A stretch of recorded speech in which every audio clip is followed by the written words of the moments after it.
Hey everybody, welcome back to the Driveway Engineer. I'm JR.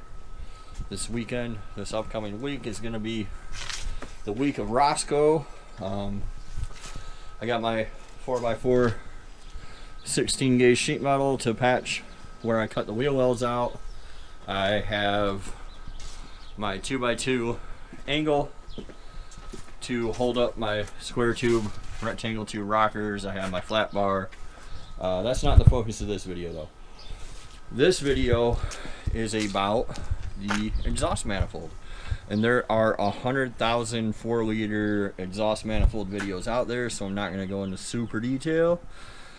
I will say that it's always a challenge to walk that line between you don't want to spend any more money than you have to. Like, this thing's a beater, right? Like, it's a beater, but I want to give it to my niece, and I want her to not have any trouble with it. So what do? Do you spend $400 on the Banks torque tube? Do you spend $65 on the eBay off-brand one and hope it's okay? I went with what looked like to me in my engineering brain, because I am an actual engineer, believe it or not. What looked like the best design and was the best cost of design and price. There's a similar one to this on Amazon for like 170 bucks. And then there's some on eBay for like 70 bucks. This one's from 1A Auto. As always, there'll be a link in the description. The flange is the same thickness as the intake manifold on this one. I can't speak for the other ones. I know on some they aren't, and people have to make like weird half washers to stack them up. The thicker the flange, the less likely it is to warp. It looks like they sliced this one here and then welded it back together to allow it to expand, and then these bellows, of course, will allow this bank maybe to move a little bit independently. We'll see. Again, this thing's going like 100 miles away from me, so if Melanie has any problems with it, I really can't help her very much, which is kind of what drives every part that goes into this. It's going to be like a whole debacle of getting it back, and then she's going to be without a car, and I'm going to have it for 2 or 3 days and drive 300 miles or haul it with Clifford.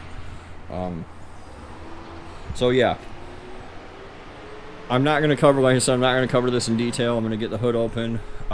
It does have a gasket that seems to be inferior to the Fel-Pro. All the XJ people prefer. But I'm going to hit it with Miracle Copper Spray like always. I did pick up this exhaust manifold hardware kit from Amazon. Again, this link will be in the description, or it's this part number. But yeah, I'm going to go ahead and actually go put this camera in the charger because it's about to die while I take all the vacuum lines and linkage and stuff like that. And I'll bring you back in about probably an hour when I have it down to just a bare intake and exhaust manifold left to go. So I'll be back. Alright, so sometime later, it's off. Some of the injectors are in, some are out. Some stayed in the rail. I could not get the disconnect undone on mine. I do have the tool, it just wasn't coming, so I left good enough alone.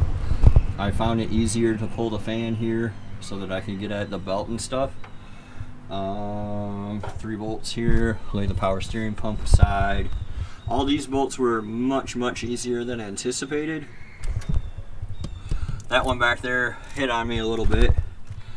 I did number the injectors because I'm not super familiar. Let's see. Oh yeah, hold on, we're going down. I don't know if you guys can see that or not. It's super cracked around this tube where it comes in. I mean, it's like falling off. So yeah, that's what I found helpful.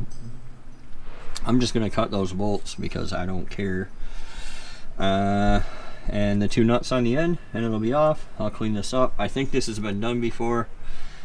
A lot of the bolts were like finger tight, so, but whatever they did it with, it didn't last. So we'll be back here, and I don't know, this took me like maybe an hour, and most of it was because I tried to skip straight to pulling the bolts off, and then I had to go back and pull this and this, and then I goofed around with this for like 20 minutes. And lost one of the clips or the injectors that I'll have to go find, but it'll all be okay. So yeah, I'll be back when I have it down to nothing and cleaned up. All right, I just plasma cut these off because I have a plasma cutter. 250 bucks. But I think you can see that it's really broken. It's broken in a few other places too. That's the obvious bad spot. I don't know if somebody tried to weld this back up and it cracked, or if it just cracked because it's a bad weld, but it's cracked there. Didn't have a donut gasket on it at all. Just nothing there. I don't know if this is a stock one and somebody welded it up, or if it's a cheap replacement. I don't really care. One of my viewers, Dylan, stopped by and we did some swapping. I got a set of S10 springs. I have my